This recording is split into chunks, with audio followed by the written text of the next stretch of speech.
Hello aspirants, welcome to state craft I S academy. ನಾವು ಈಗ already Karnataka handbook series ಮೇಲೆ 7 ಕ್ಲಾಸಸ್ಸನ್ನು ಕಂಪ್ಲೀಟ್ ಮಾಡಿದ್ದೀವಿ. This is our 8th class number 8 it is. Okay, next ಈ ಕ್ಲಾಸಲ್ಲಿ ನಾವು ಹಿಂದೆ ಕ್ಲಾಸಲ್ಲಿ ಕೆಲವೊಂದು ಫಾರೆಸ್ಟ್ ಬಗ್ಗೆ, ಕರ್ನಾಟಕ ಎನ್ವಿರಾನ್ಮೆಂಟ್ ಮೇಲೆ ಡಿಸ್ಕಸ್ ಮಾಡ್ತಾ ಇದ್ವಿ. ಈ ಕ್ಲಾಸಲ್ಲಿ ಏನು ಮಾಡೋಣ ಅಂದರೆ ಇಲ್ಲಿ ನೆಕ್ಸ್ಟ್ ಕರ್ನಾಟಕ ಹ್ಯಾಂಡ್ಬುಕ್ಕಲ್ಲಿ ಏನು ಮೆನ್ಷನ್ ಮಾಡಿದ್ದಾರೆ, ಕರ್ನಾಟಕದಲ್ಲಿ ಇರುವಂಥ ಫಾರೆಸ್ಟ್ ಲ್ಯಾಂಡ್ ಬಗ್ಗೆ, ಎಕ್ಸ್ಟೆಂಟ್ ಆಫ್ ಫಾರೆಸ್ಟ್ ಬಗ್ಗೆ, ಫಾರೆಸ್ಟ್ ಲ್ಯಾಂಡ್ ಬಗ್ಗೆ, ಫಾರೆಸ್ಟ್ ಸರ್ವೆ ಬಗ್ಗೆ ಎಕ್ಸ್ಪ್ಲೇನ್ ಮಾಡ್ತಾ ಹೋಗಿದ್ದಾರೆ. ಬಟ್ ಇದು ಡೀಟೇಲ್ಸ್ ಏನಿದೆಯಲ್ಲ, ಇದು ಔಟ್ಡೇಟೆಡ್ ಡೀಟೇಲ್ಸ್ ಇದೆ. ಅದಕ್ಕೆ ನಾನು ಏನು ಮಾಡಿದ್ದೀನಿ ಅಂದರೆ ನಿಮಗೋಸ್ಕರ ಕರ್ನಾಟಕ ಗೌರ್ಮೆಂಟ್ ಆಫ್ ಕರ್ನಾಟಕದವರು ಅನೌನ್ಸ್ ಮಾಡುವಂಥ ಫಾರೆಸ್ಟ್ ಸರ್ವೆ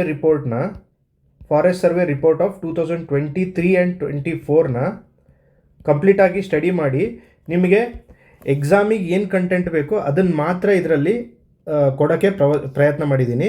ಆಮೇಲೆ ಇದರಲ್ಲಿ ನಿಮಗೆ ಮೋಸ್ಟ್ ಫ್ಯಾಕ್ಚುಯಲ್ ಥಿಂಗ್ಸ್ ಎಲ್ಲ ಏನೂ ಹೇಳಲ್ಲ. ಎಕ್ಸಾಮಲ್ಲಿ ಯಾವ ಥರ ಕ್ವಶನ್ ಬರ್ಬೋದು ಅದು ಮಾತ್ರ ಕ್ರಿಸ್ಪಾಗಿ ಹೇಳೋಕ್ಕೆ ಟ್ರೈ ಮಾಡಿದ್ದೀನಿ. Okay, let start. ಇದು ನೋಡಿ, ನಾನು ಕರ್ನಾಟಕ ಫಾರೆಸ್ಟ್ ಸರ್ವೆ 2023-24 ಕವರ್ ಮಾಡಿದ್ದೀನಿ. ಕರ್ನಾಟಕ ಫಾರೆಸ್ಟ್ ಸರ್ವೆ ಏನಿದೆಯಲ್ಲ, ಇದು ಆ್ಯನ್ಯುವಲಿ ಆಗುತ್ತೆ. ಪ್ರತಿ ವರ್ಷವೂ ಫಾರೆಸ್ಟ್ ಸರ್ವೆ ರಿಪೋರ್ಟ್ ರಿಲೀಸ್ ಮಾಡ್ತಾರೆ.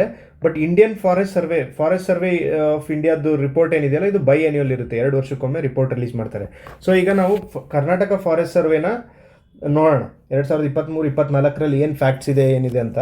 ಕರ್ನಾಟಕ ಫಾರೆಸ್ಟ್ ಡಿಪಾರ್ಟ್ಮೆಂಟ್ನವರು ಹೊಸ ಲೋಗೋನ ಚೇಂಜ್ ಮಾಡಿದ್ದಾರೆ. ಕರ್ನಾಟಕ ಫಾರೆಸ್ಟ್ ಡಿಪಾರ್ಟ್ಮೆಂಟ್ನವರು ಏನು ಲೋಗೋ ಮಾಡಿದ್ದಾರೆ ಅಂದರೆ, ಒಂದು ನಿಮಗೆ ಅದು ಲೋಗೋ ನೀವೆಲ್ಲ ಹೋಗಿ ನೆಟ್ಟಲ್ಲಿ ನೋಡಿ.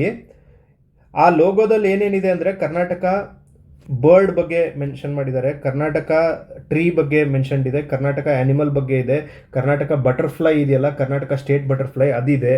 ಆಮೇಲೆ ನಿಮಗೆ ಇವೆಲ್ಲ ಮೆನ್ಷನ್ ಮಾಡಿ ಕರ್ನಾಟಕ ಮ್ಯಾಪ್ ಥರ ಡಿಸೈನ್ ಮಾಡಿದ್ದಾರೆ.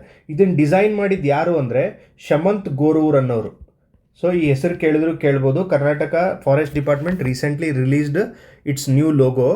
ಹೂ ಹ್ಯಾಸ್ ಡಿಸೈನ್ಡ್ ಇಟ್ ಅಂದರೆ, ಯಾರದನ್ನು ಡಿಸೈನ್ ಮಾಡಿದವರು ಅಂದರೆ ಶಮಂತ್ ಗೋರೂರ್ ಅನ್ನೋರು. Okay, this name is important, Shamanth Gorur ಅಂತ ನೆನ್ಪಿಟ್ಕೊಳ್ಳಿ. ನೆಕ್ಸ್ಟ್ ನಾನೀಗ ಆ ಲೋಗೋದಲ್ಲಿ ಏನೇನಿದೆ ಅಂತ ಹೇಳಿದೆ ಅದನ್ನು ನೋಡಿ. ಕರ್ನಾಟಕ ಸ್ಟೇಟ್ ಬರ್ಡ್ ಯಾವುದು ಅಂದರೆ ಇಂಡಿಯನ್ ರೋಲರ್ ಅಂತ ನೆನ್ಪಿಟ್ಕೊಳ್ಳಿ. Karnataka state board. Karnataka state tree ಯಾವುದು ಅಂದರೆ ಸ್ಯಾಂಡಲ್ವುಡ್ ಟ್ರೀ. ನೆಕ್ಸ್ಟ್ ಅದೇ ಥರ ಆ್ಯನಿಮಲ್ ಯಾವುದು, ಸ್ಟೇಟ್ ಆ್ಯನಿಮಲ್ ಯಾವುದು ಅಂದರೆ ಎಲಿಫೆಂಟ್, ಏಷ್ಯನ್ ಎಲಿಫೆಂಟ್ ಅಂತ. ಓಕೆ, ಕರ್ನಾಟಕ ಸ್ಟೇಟ್ ಬಟರ್ಫ್ಲೈ, ಇದು ಮೋಸ್ಟ್ ಆಫ್ ಯು ನಿಮ್ಗೆ ಗೊತ್ತಿರಲ್ಲ. ಕರ್ನಾಟಕ ಸ್ಟೇಟ್ದು ಅಫಿಷಿಯಲ್ ಬಟರ್ಫ್ಲೈ ಇದೆ. ಈ ಬಟರ್ಫ್ಲೈ ಯಾವುದಂದರೆ ಸದರ್ನ್ ಬರ್ಡ್ ವಿಂಗ್ ಅಂತನೋ ಬಟರ್ಫ್ಲೈ ಇದೆ. ಇದನ್ನು 2017 ಸ್ಟೇಟ್ ಬಟರ್ಫ್ಲೈ ಅಂತ ಅನೌನ್ಸ್ ಮಾಡಿದ್ದಾರೆ. ಸೊ ಯಾವುದು, ಸದರ್ನ್ ಬರ್ಡ್ ವಿಂಗ್ ಅಂತ. ಸೊ ಇಂಡಿಯನ್ ರೋಲರ್ ಪಕ್ಷಿ, ಇದು ಮರ, ಇದು ಪ್ರಾಣಿ. ನೆಕ್ಸ್ಟ್ ಅದಾದಮೇಲೆ ಇದು ಪಾತರಗಿತ್ತಿ.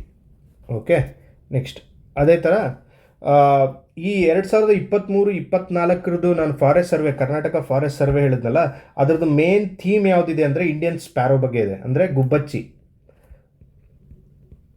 ಗುಬ್ಬಚ್ಚಿ ಬಗ್ಗೆ ಮೇನ್ ಥೀಮಲ್ಲಿ ಅದರದ್ದೇ ಫೋಟೋ ಹಾಕ್ಕೊಂಡು ಈ ಫಾರೆಸ್ಟ್ ಸರ್ವೆ ರಿಪೋರ್ಟನ್ನು ಅನೌನ್ಸ್ ಮಾಡಿದ್ದಾರೆ.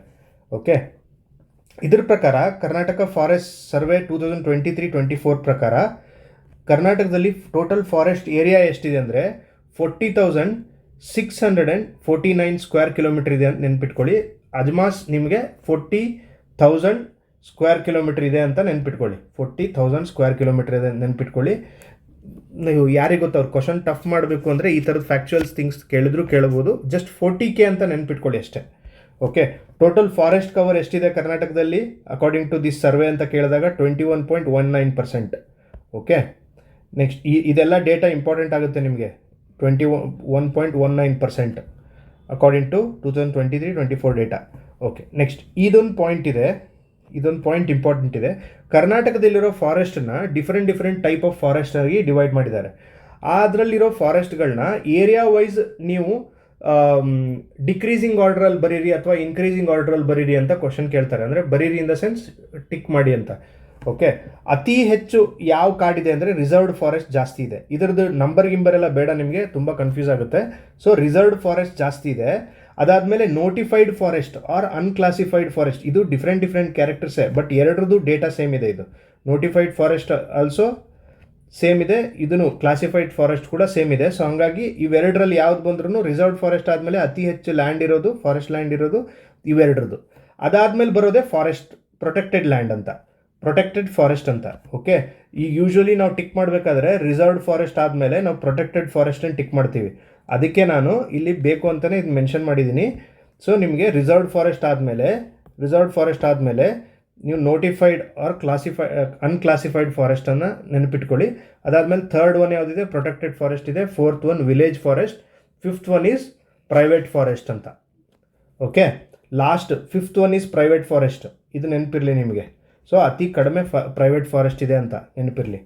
ಓಕೆ, ನೆಕ್ಸ್ಟ್ ಅದೇ ಥರ according to forest survey of India, ನಾವೀಗ ಇದನ್ನು ಯಾವುದ್ರ ಪ್ರಕಾರ ನೋಡಿದ್ವಿ, ನಾವಿದನ್ನು ಕರ್ನಾಟಕ ಫಾರೆಸ್ಟ್ ರಿಪೋರ್ಟ್ ಬಗ್ಗೆ ನೋಡಿದ್ವಿ ಇದನ್ನು, ಈ data. But according to forest survey of India ಏನಿದೆಯಲ್ಲ, ಇದು ರಿಲೀಸ್ ಮಾಡೋ ಪ್ರಕಾರ ಕರ್ನಾಟಕದ್ದು 20% ಇದೆ ಅಂತ ಹೇಳ್ತಾರೆ ಫಾರೆಸ್ಟ್ ಸರ್ವೇದಲ್ಲಿ. ಓಕೆ, ನೆಕ್ಸ್ಟ್ ಇದು ಫಾರೆಸ್ಟ್ ಸರ್ವೆ ಆಫ್ ಇಂಡಿಯಾದಲ್ಲೇ ರಿಪೋರ್ಟಲ್ಲೇ ಸೌತ್ ಇಂಡಿಯನ್ ಸ್ಟೇಟ್ಸು ಫಾರೆಸ್ಟ್ ಲ್ಯಾಂಡನ್ನ ಹೊಂದಿದೆಯಲ್ಲ, ಸೌತ್ ಇಂಡಿಯನ್ ಸ್ಟೇಟ್ಸ್ ಯಾವ್ದ್ಯಾವುದು, ಕೇರಳ,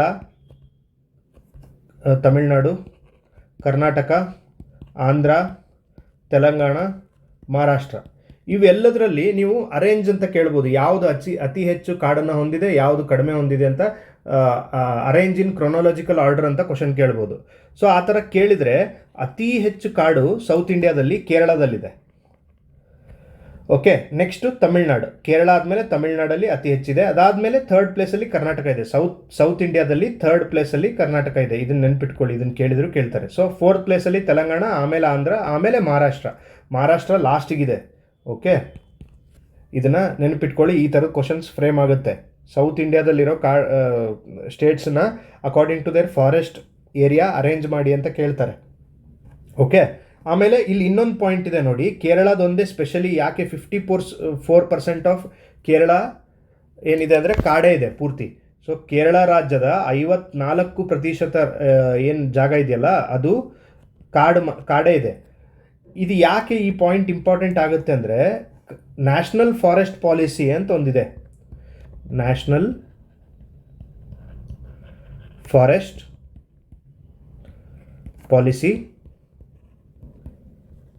1988 ಅಂತಿದೆ.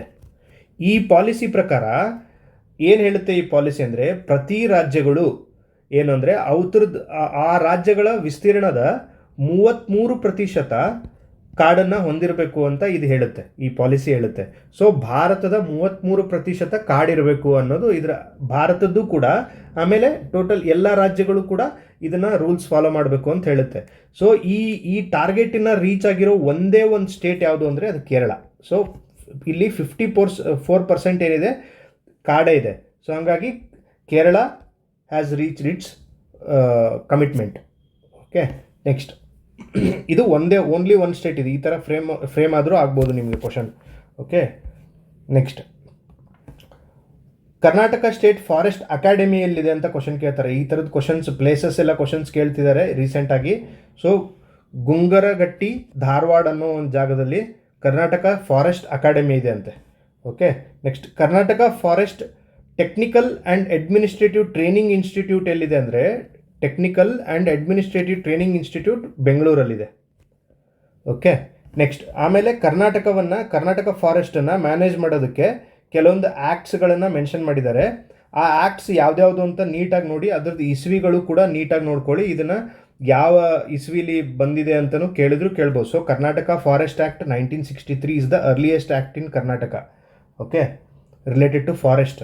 ಕರ್ನಾಟಕ ಫಾರೆಸ್ಟ್ ಆ್ಯಕ್ಟ್ 1963 ಅಂತ ನೆನ್ಪಿಟ್ಕೊಳ್ಳಿ, ಎಕ್ಸಾಕ್ಟ್ ನಂಬರ್ ನೆನಪಿರ್ಬೇಕಿಲ್ಲಿ. ಆಮೇಲೆ ನಿಮಗೆಲ್ಲ ಗೊತ್ತಿರೋ ಥರ ವೈಲ್ಡ್ ಲೈಫ್ ಪ್ರೊಟೆಕ್ಷನ್ ಆ್ಯಕ್ಟ್ 1972 ಇದೆ.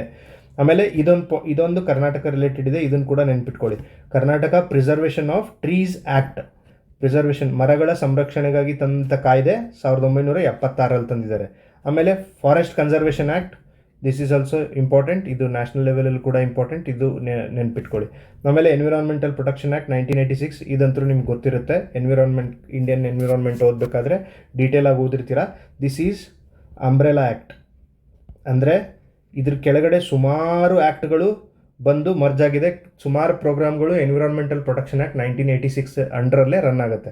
ಓಕೆ, ನೆಕ್ಸ್ಟ್ ಅದೇ ಥರ ನ್ಯಾಷನಲ್ ಫಾರೆಸ್ಟ್ ಪಾಲಿಸಿ ನಾನು ಹೇಳಿದ್ನಲ್ಲ ಆಗಲೇ 1988 ಅಂತ 33% ಕಮಿಟ್ಮೆಂಟ್, ಅದನ್ನು ನೆನ್ಪಿಟ್ಕೊಳ್ಳಿ. Next biodiversity act 2002 ಅಂತಂದಿದೆ. ಅದಾದಮೇಲೆ ಫಾರೆಸ್ಟ್ ರೈಟ್ಸ್ ಆ್ಯಕ್ಟ್ 2006 ಇದೆ. ಫಾರ್ ಟ್ರೈಬಲ್ ರೈಟ್ಸಿಗೋಸ್ಕರ ಈ ಆ್ಯಕ್ಟನ್ನು ಪಾಸ್ ಮಾಡಿದ್ದಾರೆ. ಓಕೆ, ನೆಕ್ಸ್ಟ್ ಡೇಟಾ ನೋಡೋಣ. ಕರ್ನಾಟಕದಲ್ಲಿ ಟೋಟಲ್ ಆಗಿ 5 ನ್ಯಾಷನಲ್ ಪಾರ್ಕ್ಸ್ ಇದೆ. ಯಾವುದು ಅಂತ ನೀವು ಕಮೆಂಟಲ್ಲಿ ಹಾಕಿ. 5 ನ್ಯಾಷನಲ್ ಪಾರ್ಕ್ಸ್ ಇದೆ, ಯಾವುದು ಅಂತ ಕಮೆಂಟಲ್ಲಿ ಹಾಕಿ. ಆಮೇಲೆ ಕರ್ನಾಟಕ ಎನ್ವಿರಾನ್ಮೆಂಟದ್ದು if you need any videos or anything, ನೀವು ಕೆಳಗಡೆ ಕಮೆಂಟಲ್ಲಿ ಹಾಕಿ ಕರ್ನಾಟಕ ಎನ್ವಿರಾನ್ಮೆಂಟ್ ಬೇಕು ಅಂತ. ಕರ್ನಾಟಕ ಎನ್ವಿರಾನ್ಮೆಂಟ್ದು ಬೇಕಿದ್ದರೆ ಮ್ಯಾರಥಾನ್ ಸೆಷನ್ ಮಾಡಿಕೊಡೋಣ. ಓಕೆ, ನೆಕ್ಸ್ಟ್ ಕರ್ನಾಟಕದಲ್ಲಿ 5 ನ್ಯಾಷನಲ್ ಪಾರ್ಕ್ಸ್ ಇದೆ, 36 ವೈಲ್ಡ್ ಲೈಫ್ ಸ್ಯಾಂಚುರೀಸ್ ಇದೆ. ಇತ್ತು ಆ್ಯಕ್ಚುಲಿ ಏನಂದರೆ 36 ಇತ್ತು, ಅದೀಗ 37 ಆಗಿದೆ. 37th ವೈಲ್ಡ್ ಲೈಫ್ ಸ್ಯಾಂಚುರಿ ಯಾವುದು ಅಂದರೆ ಸಾರಿ 36 ವೈಲ್ಡ್ ಲೈಫ್ ಸ್ಯಾಂಚುರೀಸ್ ಇದೆ. ನಾನಿಲ್ಲಿ ಕನ್ಸರ್ವೇಷನ್ ರಿಸರ್ವ್ ಬಗ್ಗೆ ಹೇಳಕ್ಕೆ ಹೋದೆ. 5 ಟೈಗರ್ ರಿಸರ್ವ್ ಇದೆ, 18 ಕನ್ಸರ್ವೇಟಿವ್ ರಿಸರ್ವ್ಸ್ ಇದೆ, 1 ಕಮ್ಯುನಿಟಿ ರಿಸರ್ವ್ ಇದೆ. ಇದೆಲ್ಲ ನಂಬರ್ ಇಂಪಾರ್ಟೆಂಟ್ ಆಗುತ್ತೆ. ಈ ಕ್ವಶನ್ ಕೇಳಿದ್ದಾರೆ ನೋಡಿ, ಒಂದು FDA ಎಕ್ಸಾಮಲ್ಲೇ ಮೇ ಬಿ 670 ಪೋಸ್ಟ್ದು ಒಂದು ಎಕ್ಸಾಮ್ ನಡೆಸಿದ್ರಲ್ಲ, ಆ ಪೋಸ್ಟಲ್ಲಿ ಕೇಳಿದ್ದಾರೆ ಕರ್ನಾಟಕದಲ್ಲಿ ಎಷ್ಟು ಟೈಗರ್ ರಿಸರ್ವ್ಸ್ ಇದೆ ಅಂತ. So 5 tiger reserves, 5 national parks, 36 wild life sanctuaries, 18 conservative reserves, 1 community reserve. Okay, ಇದು ಏನು ಕನ್ಸರ್ವೇಟಿವ್ ರಿಸರ್ವ್ ಅಂದ್ರೇನು, ಕಮ್ಯುನಿಟಿ ರಿಸರ್ವ್ ಅಂದ್ರೇನು, ವೈಲ್ಡ್ ಲೈಫ್ ಸ್ಯಾಂಚುರಿ ಅಂದ್ರೇನು, ನ್ಯಾಷನಲ್ ಪಾರ್ಕ್ಸ್ ಅಂದ್ರೇನು, ಇದೆಲ್ಲ ನಿಮಗೆ conceptual clarity environment as a subject study ಮಾಡಬೇಕಾಗುತ್ತೆ. ಇಲ್ಲಿ ಅದನ್ನು ಎಕ್ಸ್ಪ್ಲೇನ್ ಮಾಡ್ತಾ ಕೂತ್ರೆ it will take long duration. Okay, next ಇಲ್ಲಿ 18 ಕನ್ಸರ್ವೇಷನ್ ರಿಸರ್ವ್ಸ್ ಇದೆ ಅಂತ ಹೇಳಿದ್ನಲ್ಲ, ಬಟ್ ಏನು ಅಂದರೆ ಈ ರಿಪೋರ್ಟ್ ಬಂದ ಮೇಲೆ ಹೆಸರುಘಟ್ಟ ಕನ್ಸರ್ವೇಷನ್ ರಿಸರ್ವ್ ಅಂತ ಅನೌನ್ಸ್ ಆಗಿದೆ ಹೊಸದು. ಇದು 19th ಕನ್ಸರ್ವೇಷನ್ ರಿಸರ್ವ್. ಇದ್ರ ಮೇಲೆ ನೀವು ಮೊನ್ನೆ ನಡೆದಂಥ FDA HK ಪೇಪರಲ್ಲಿ ಇದು ಹೆಸರುಘಟ್ಟ ಕನ್ಸರ್ವೇಷನ್ ರಿಸರ್ವ್ ಬಗ್ಗೆ ಮೇಲೆ ಕ್ವಶನ್ ಕೇಳಿದ್ದಾರೆ. ಓಕೆ, ಮ್ಯಾಚ್ ದ ಫಾಲೋಯಿಂಗಲ್ಲಿ ಹೆಸರುಘಟ್ಟ ಇದು ಏನು ಅಂತ ಕೇಳಿದ್ದಾರೆ, ಕನ್ಸರ್ವೇಷನ್ ರಿಸರ್ವಾ ಅಥವಾ ನ್ಯಾಷನಲ್ ಪಾರ್ಕಾ, ವೈಲ್ಡ್ ಲೈಫ್ ಸ್ಯಾಂಚುರಿನಾ ಅಂತ ಕೇಳಿದ್ದಾರೆ. So it is important. Next, ಈಗ ಕರ್ನಾಟಕದಲ್ಲಿ ಜಿಲ್ಲೆಗಳಿದೆ, different 31 districts are there in Karnataka ಅಂತ ಹೇಳಿದ್ದೀನಿ ನಾನು. 31 ಡಿಸ್ಟಿಕ್ಸ್. ಅದರಲ್ಲಿ ಅತಿ ಹೆಚ್ಚು ಫಾರೆಸ್ಟ್ ಏರಿಯಾ ಇರುವಂಥ ಜಾಗ ಯಾವುದು ಅಂದರೆ, ಅತಿ ಹೆಚ್ಚು ಏರಿಯಾ ಇರುವಂಥ ಜಾಗ ಯಾವುದು ಅಂದರೆ ಉತ್ತರ ಕನ್ನಡ ಆದಮೇಲೆ ಶಿವಮೊಗ್ಗ ಆದಮೇಲೆ ಚಾಮರಾಜನಗರ ಆದಮೇಲೆ ಚಿಕ್ಕಮಗಳೂರು. ಓಕೆ, ಇದೇ ಕ್ರಾನಲಾಜಿಕಲ್ ಆರ್ಡ್ರಲ್ಲಿ ನೆನಪಿಟ್ಕೊಳ್ಳಿ, ಎಕ್ಸಾಮಲ್ಲಿ ಕೇಳ್ತಾರೆ. ಇವೆಲ್ಲ ಕ್ವಶನ್ಗಳು ಇಂಪಾರ್ಟೆಂಟ್ ಆಗುತ್ತೆ. ಸೊ ಉತ್ತರ ಕನ್ನಡ ಅತಿ ಹೆಚ್ಚು ಕಾಡು, ಅದಾದಮೇಲೆ ಶಿವಮೊಗ್ಗ, ಅದಾದಮೇಲೆ ಚಾಮರಾಜನಗರ, ಅದಾದಮೇಲೆ ಚಿಕ್ಕಮಗಳೂರು. ಲಾಸ್ಟ್ ಪ್ಲೇಸಲ್ಲಿ ಯಾವುದಿದೆ ಫಾರೆಸ್ಟ್ ಏರಿಯಾದಲ್ಲಿ ಅಂದರೆ ವಿಜಯಪುರ. ಓಕೆ, ವಿಜಯಪುರದಲ್ಲಿ ಅತಿ ಕಡಿಮೆ ಕಾಡಿದೆ ಕರ್ನಾಟಕದಲ್ಲಿ. Okay, next percentage wise also ಇದು ಏರಿಯಾ ವೈಸ್ ಆಯಿತು, ಅತಿ ಹೆಚ್ಚು ಏರಿಯಾ ಆಯಿತು. Percentage wise also same, but 4th place is Kodagu here. ಇದೊಂದು ನೆನ್ಪಿಟ್ಕೊಳ್ಳಿ ಅಷ್ಟೇ. Okay, next compare to previous forest survey of 2020-23 forest area has been increase to 28.9 square kilometre ಅಂತ ಹೇಳಿದ್ದಾರೆ. ಯಾವುದೋ 2023-24 ಏನು ರಿಪೋರ್ಟ್ ಇದೆ ಇದರಲ್ಲಿ ಏನು ಮೆನ್ಷನ್ ಮಾಡಿದ್ದಾರೆ ಅಂದರೆ, ಫಾರೆಸ್ಟ್ ಸರ್ವೆ 2023 ಅಂದರೆ ಒಂದು ವರ್ಷದ ಹಿಂದೆ ನಡೆದಂಥ ಫಾರೆಸ್ಟ್ ಸರ್ವೆಗಿಂತ 24ರಲ್ಲಿ ನಡೆದಂಥ ಫಾರೆಸ್ಟ್ ಸರ್ವೆಗೆ 28 ಸ್ಕ್ವೇರ್ ಕಿಲೋಮೀಟರ್ ಇನ್ಕ್ರೀಸ್ ಆಗಿದೆ ಫಾರೆಸ್ಟ್ ಲ್ಯಾಂಡ್ ಅಂತ ಒಂದು ಸ್ಟೇಟ್ಮೆಂಟ್ ಮೆನ್ಷನ್ ಮಾಡಿದ್ದಾರೆ. ಇದು ನಿಮಗೆ ಸ್ಟೇಟ್ಮೆಂಟ್ ಏನು ಮಾಡ್ತಾರೆ ಅಂದರೆ, ಕಂಪೇರ್ ಟು ಪ್ರೀವಿಯಸ್ ಇಯರ್ 2023-24ರಲ್ಲಿ ಫಾರೆಸ್ಟ್ ಏರಿಯಾ ಇನ್ಕ್ರೀಸ್ ಆಗಿದೆಯಾ ಡಿಕ್ರೀಸ್ ಆಗಿದೆಯಾ ಅಂತ ಒಂದು ಸ್ಟೇಟ್ಮೆಂಟ್ ಮಾಡ್ತಾರೆ. ನೀವು ಅದನ್ನು ಕರೆಕ್ಟ್ ಅಥವಾ ರಾಂಗ್ ಅಂತ ಸೆಲೆಕ್ಟ್ ಮಾಡಬೇಕಾಗುತ್ತೆ ಸ್ಟೇಟ್ಮೆಂಟ್ ವೈಸ್ ಕ್ವಶನ್ಸ್ ಬಂದಾಗ. ಓಕೆ, ಇನ್ಕ್ರೀಸ್ಡ್ ಅಂತ ನೆನ್ಪಿಟ್ಕೊಳ್ಳಿ. 28 ಅಂತ ಎಕ್ಸಾಕ್ಟಾಗಿ ನೆನಪಿರಲಿಲ್ಲ ಅಂದರೂ ಪರವಾಗಿಲ್ಲ, ಇನ್ಕ್ರೀಸ್ಡ್ ಅಂತ ನೆನ್ಪಿಟ್ಕೊಳ್ಳಿ. ನೆಕ್ಸ್ಟ್ ಅದಾದಮೇಲೆ ಹೈಯೆಸ್ಟ್ ಇನ್ಕ್ರೀಸ್ ಯಾವ ಡಿಸ್ಟಿಕಲ್ಲಿ ಆಗಿದೆ ಅಂದರೆ, ಚಿಕ್ಕಮಗಳೂರು ಡಿಸ್ಟಿಕಲ್ಲಿ ಹೈಯೆಸ್ಟ್ ಇನ್ಕ್ರೀಸ್ ಆಗಿದೆ. ಓಕೆ, ನೆಕ್ಸ್ಟ್ ಚಿಕ್ಕಮಗಳೂರು ಡಿಸ್ಟಿಕಲ್ಲಿ ಹೈಯೆಸ್ಟ್ ಇನ್ಕ್ರೀಸ್ ಆಗಿದೆ ಫಾರೆಸ್ಟ್ ಒಂದು ವರ್ಷದಲ್ಲಿ. ಓಕೆ, ನೆಕ್ಸ್ಟ್ ಇಲ್ಲಿಗೆ ಅದು ಬೇಕಾಗಿದ್ದ ಡೇಟಾ ಮಾತ್ರ ನಾನು ಫಾರೆಸ್ಟ್ ಸರ್ವೆ ಆಫ್ ಕರ್ನಾಟಕದಿಂದ ತೊಗೊಂಡಿದ್ದೀನಿ. ಇನ್ನೂ ಸುಮಾರು ಡೇಟಾ ಇದೆ ಅದರಲ್ಲಿ, ಅದೆಲ್ಲ ನಿಮಗೆ ಇಂಪಾರ್ಟೆಂಟ್ ಅಲ್ಲ ಎಕ್ಸಾಮ್ ಪರ್ಸ್ಪೆಕ್ಟಿವಿಂದ. ಇದಿಷ್ಟು ನೋಡಿಕೊಂಡ್ರೆ ಸಾಕು. ಇದರಲ್ಲಿ ಡೀಟೇಲ್ ಆಗಿ ನೀವು national parks, wild life sanctuaries, tiger reserves, ಆಮೇಲೆ ಕನ್ಸರ್ವೇಷನ್ ರಿಸರ್ವ್, ಇದೀಗ ಕಮ್ಯುನಿಟಿ ರಿಸರ್ವ್ ಇದೆಯಲ್ಲ, ಇದನ್ನೆಲ್ಲ ನೋಡ್ಕೊಳ್ಳಿ. 5 ನ್ಯಾಷನಲ್ ಪಾರ್ಕ್ಸ್ ಎಲ್ಲಿದೆ ನೋಡ್ಕೊಳ್ಳಿ, ಅದರಲ್ಲಿ ಹರಿಯುವಂಥ ನದಿಗಳು ಯಾವುದು, ಅದರಲ್ಲಿ ಏನಾದ್ರು ಸ್ಪೆಷಲ್ ಸ್ಪೀಸೀಸ್ ಅಥವಾ ಸ್ಪೆಷಲ್ ಫ್ಲೋರಾ ಆರ್ ಫೌನಾ ಅಂದರೆ ಪ್ರಾಣಿ ಅಥವಾ ಸಸ್ಯಗಳು ಯಾವ್ದಾದ್ರು ಇದ್ದರೆ ಅದನ್ನ ನೆನಪಿಟ್ಕೋಬೇಕು. ಆಮೇಲೆ 36 ವೈಲ್ಡ್ ಲೈಫ್ ಸ್ಯಾಂಚುರೀಸ್ ನೆನಪಿಟ್ಕೋಬೇಕು. ನಾನು ಮುಂದೆ ಒಂದು ಸಾರಿ ತೋರಿಸ್ತೀನಿ ನಿಮಗೆ ಯಾವ ಥರದ್ದು ಫ್ಯಾಕ್ಟ್ಸನ್ನು ನೀವು ನೆನಪಿಟ್ಕೋಬೇಕಾಗುತ್ತೆ ಅಂತ. Okay, next continue. ಇದರಲ್ಲೇನಿಲ್ಲ, ಅದೇ ನಾನು ಹೇಳಿರೋದೇ, ಇದು ಹಳೆ ರಿಪೋರ್ಟ್ದು ಮೆನ್ಷನ್ ಮಾಡ್ತಾ ಹೋಗಿದ್ದಾರೆ. ಓಕೆ, ಇಲ್ಲೊಂದು ಪಾಯಿಂಟ್ ಇದೆ, ಇದನ್ನು ನೋಡ್ಕೊಳ್ಳಿ. The forest department is headed by principal chief conservator of forest, head of forest force ಅಂತ ಕರೀತಾರೆ ಇವರಿಗೆ. ಫಾರೆಸ್ಟ್ ಡಿಪಾರ್ಟ್ಮೆಂಟ್ ಏನು ಕರ್ನಾಟಕದಲ್ಲಿರುತ್ತೆ, ಇದನ್ನು ಯಾರು ಹೆಡ್ ಮಾಡ್ತಾರೆ ಅಂದರೆ principal chief conservator of forest ಅಂತ. ಓಕೆ, ಇದು ನೆನ್ಪಿಟ್ಕೊಳ್ಳಿ. ನೆಕ್ಸ್ಟ್ ಅದೇ ಥರ ಇಲ್ಲೊಂದು ಪಾಯಿಂಟ್ ಇದೆ, ವೈಲ್ಡ್ ಲೈಫ್ ವಿಂಗ್ ಅಂತ ಇರುತ್ತೆ ಒಂದು ಇದು ಫಾರೆಸ್ಟ್ ಡಿಪಾರ್ಟ್ಮೆಂಟಲ್ಲಿ. ಅದನ್ನು ಹೆಡ್ ಮಾಡೋರು ಯಾರಂದರೆ ಇವರೇ, same person will head the wild life wing also. Okay, ಇಲ್ಲೊಂದು ಪಾಯಿಂಟ್ ಇದೆ, ಇದನ್ನು ನೋಡ್ಕೊಳ್ಳಿ. ಸೋಷಿಯಲ್ ಫಾರೆಸ್ಟ್ರಿ ಬಗ್ಗೆ ನಿಮಗೆ ಕೇಳಿರ್ತೀರಾ. ಸೋಷಿಯಲ್ ಫಾರೆಸ್ಟ್ರಿ ಅಂದ್ರೇನು? ಸರ್ಕಾರ ಜನರ ಸಹಕಾರದೊಂದಿಗೆ ಜನರೇ ಬೆಳೆಸುವಂಥ ಒಂದು ಕಾಡ್ ಟೈಪ್ ಆಗಿರುತ್ತೆ. ಅದರಿಂದ ಬರುವಂಥ ಫಲಗಳನ್ನು ಜನರು ಉಪಯೋಗ ಮಾಡ್ಕೋಬೋದು. Each district has a social forest division which is headed by DCF ಅಂತ ಹೇಳ್ತಾರೆ. ಡಿಸ್ಟಿಕ್ ಕನ್ಸರ್ವೇಟರ್ ಆಫ್ ಫಾರೆಸ್ಟ್ ಏನಿರ್ತಾರಲ್ಲ, DCF ಅಂತ ಫಾರೆಸ್ಟ್ ಆಫೀಸರು, ಅವರು ಇದನ್ನು ಹೆಡ್ ಮಾಡ್ತಾರೆ ಫಾರೆಸ್ಟ್ರಿ ಡಿವಿಷನಲ್ಲಿ ಅಂತ ಹೇಳಿದ್ದಾರೆ. ಇಲ್ಲಿ ಆ್ಯಕ್ಚುಲಿ ಪಾಯಿಂಟ್ ಇಲ್ಲಿದೆ, the social forest division is administratively attached to zilla panchayat ಅಂತ ಹೇಳ್ತಿದ್ದಾರೆ. ಜಿಲ್ಲಾ ಪಂಚಾಯತ್ಗೆ ಅಟ್ಯಾಚ್ ಆಗಿರುತ್ತೆ ಸೋಷಿಯಲ್ ಫಾರೆಸ್ಟ್ ಡಿಪಾರ್ಟ್ಮೆಂಟ್. ನೀವೀಗ ಈ ಸ್ಟೇಟ್ಮೆಂಟು ಮತ್ತು ಈ ಸ್ಟೇಟ್ಮೆಂಟ್ ಎರಡನ್ನೂ ಕೊಟ್ಟಾಗ, ಫಾರ್ ಎಕ್ಸಾಂಪಲ್ ನಿಮಗೆ ಸ್ಟೇಟ್ಮೆಂಟ್ 1 ಏನಾಗುತ್ತೆ, ಇದು ಸೋಷಿಯಲ್ ಫಾರೆಸ್ಟ್ರಿದು ಡಿವಿಷನ್ ಏನಿದೆ DCF ಹೆಡ್ ಮಾಡ್ತಾರೆ ಅಂತ ಒಂದು ಸ್ಟೇಟ್ಮೆಂಟ್ ಕೊಡ್ತಾರೆ. ಎರಡನೇ ಸ್ಟೇಟ್ಮೆಂಟ್ ಜಿಲ್ಲಾ ಪಂಚಾಯತ್ ಅಂಡರ್ ಬರುತ್ತೆ ಅಂತ ಕೊಡ್ತಾರೆ. ಅವಾಗ ಏನಾಗುತ್ತೆ ನಿಮಗೆ, ಜಿಲ್ಲಾ ಪಂಚಾಯತ್ ಬಂದರೆ DCF ಯಾಕೆ ಬರ್ತಾರೆ, ಜಿಲ್ಲಾ ಪಂಚಾಯತ್ CO ಬರ್ಬೋದಲ್ಲ ಅಂತ ಕನ್ಫ್ಯೂಸ್ ಆಗುತ್ತೆ. ಸೊ ಅದಕ್ಕೋಸ್ಕರನೇ ಈ ಪಾಯಿಂಟ್, ಈ ಥರದ್ದು ಏನು ಕನ್ಫ್ಯೂಸಿಂಗ್ ಪಾಯಿಂಟ್ಸ್ ಇರುತ್ತೆ ಅದನ್ನು ಮಾತ್ರ ನೀವು ನೆನಪಿಟ್ಕೊಳ್ಬೇಕು. Okay, social forestry division administrative attach to zilla panchayat ಅಂತ. ನೆಕ್ಸ್ಟ್ ನಾನು ನಿಮಗೆ ನ್ಯಾಷನಲ್ ಫಾರೆಸ್ಟ್ ಪಾಲಿಸಿ ಬಗ್ಗೆ ಹೇಳಿದೆ 1988ಅಲ್ಲಿ. The national goal is to have at least 1/3 land area of country under forest tree cover ಅಂತ. ಅಂದರೆ 1/3 ಅಂದರೆ ಎಷ್ಟಾಯಿತು, 33%, 33.33% ಫಾರೆಸ್ಟ್ ಏನಿದೆ ನಮ್ಮ ದೇಶದಲ್ಲಿ ಅದು ಫಾರೆಸ್ಟ್ ಲ್ಯಾಂಡ್ ಆಗಿರಬೇಕು ಅಂತ ಅನ್ನೋದು ಪಾಲಿಸಿ ಇದೆ. ಓಕೆ, ನೆಕ್ಸ್ಟ್ ಇದರಲ್ಲೆಲ್ಲ ಏನೂ ಇಲ್ಲ. ಓಕೆ, ಇಲ್ಲೊಂದು ಪಾಯಿಂಟ್ ಇದೆ, ವೆಸ್ಟರ್ನ್ ಘಾಟ್ಸ್ದು ಕನ್ಸರ್ವೇಷನ್ಗೋಸ್ಕರ ಸೆಂಟ್ರಲ್ ಗೌರ್ಮೆಂಟ್ನವರು 2010ರಲ್ಲಿ ಒಂದು ಕಮಿಟಿ ಮಾಡ್ತಾರೆ. ಯಾರು ಚೇರ್ಮನ್ಶಿಪ್ಪಲ್ಲಿ ಅಂದರೆ ಮಾಧವರಾವ್ ಗಾಡ್ಗಿಲ್ ಅನ್ನೋರು ಚೇರ್ಮನ್ಶಿಪ್ಪಲ್ಲಿ. ಇದಕ್ಕೆ ಗಾಡ್ಗಿಲ್ ಫಾರ್ಮುಲಾ ಅಂತ ಕರೀತಾರೆ. ಗಾಡ್ಗಿಲ್ ಫಾರ್ಮುಲಾ ಯಾವಾಗ, 2010ರಲ್ಲಿ ಗಾಡ್ಗಿಲ್ ಫಾರ್ಮುಲಾ. ಗಾಡ್ಗಿಲ್ ಅವ್ರು ಏನು ಹೇಳ್ತಾರೆ ಅಂದರೆ 64% ಆಫ್ ಜಿಯೋಗ್ರಫಿಕಲ್ ಏರಿಯಾ ಏನಿದೆಯಲ್ಲ ವೆಸ್ಟರ್ನ್ ಘಾಟ್ದು, ಈ ವೆಸ್ಟರ್ನ್ ಘಾಟದ್ದು 64%ನ ನೀವು ಎಕೋ ಸೆನ್ಸಿಟಿವ್ ಝೋನ್ ಅಂತ ಅನೌನ್ಸ್ ಮಾಡಿ ಇಲ್ಲಿ ಯಾವುದೇ ಥರದ ಡೆವಲಪ್ಮೆಂಟಲ್ ಆ್ಯಕ್ಟಿವಿಟೀಸ್ ಮಾಡಬಾರ್ದು ಅಂತ ಹೇಳ್ತಾರೆ ಗಾಡ್ಗಿಲ್ ಅವರು. ಸೊ ಇದು ನಂಬರ್ ನೆನ್ಪಿಟ್ಕೊಳ್ಳಿ, ಇದು ಕೇಳ್ತಾರೆ ಎಕ್ಸಾಮಲ್ಲಿ. ಸೊ ಗಾಡ್ಗಿಲ್ ಅವರು ಈ ಥರ ಹೇಳಿದಾಗ ಅಲ್ಲಿರೋ ಲೋಕಲ್ ಜನರು ಮತ್ತು ಸರ್ಕಾರ ಕೂಡ ಅಪೋಸಿಷನ್ ಮಾಡುತ್ತೆ, ಇದು ಫಾರ್ಮುಲಾ ಕರೆಕ್ಟ್ ಇಲ್ಲ ಅಂಥೇಳಿ. ಸೊ ವಿತೌಟ್ ಡೆವಲಪ್ಮೆಂಟ್ ನಾವು ಹೇಗೆ ಫಾರೆಸ್ಟ್ ಲ್ಯಾಂಡಲ್ಲಿ ಸರ್ವೈವ್ ಆಗೋದು ಅಂತ. ಸೊ ಅದಕ್ಕೆ ಏನು ಮಾಡ್ತಾರೆ, central government lot of opposition ಬರುತ್ತೆ. ಅದಕ್ಕೆ ಸೆಂಟ್ರಲ್ ಗೌರ್ಮೆಂಟ್ನವ್ರು ಏನು ಮಾಡ್ತಾರೆ, ಚೇರ್ಮನ್ಶಿಪ್ ಅಂಡರ್ ಇನ್ನೊಂದು ಕಮಿಟಿ ಮಾಡ್ತಾರೆ. ಕಸ್ತೂರಿ ರಂಗನ್ ಅಂಡರಲ್ಲಿ ಇನ್ನೊಂದು ಕಮಿಟಿ ಮಾಡ್ತಾರೆ. ಇವರು 2013ರಲ್ಲಿ ರಿಪೋರ್ಟ್ ಕೊಡ್ತಾರೆ. ಕಸ್ತೂರಿ ರಂಗನ್ ಕಮಿಟಿ 2013ರಲ್ಲಿ ರಿಪೋರ್ಟ್ ಕೊಡ್ತಾರೆ.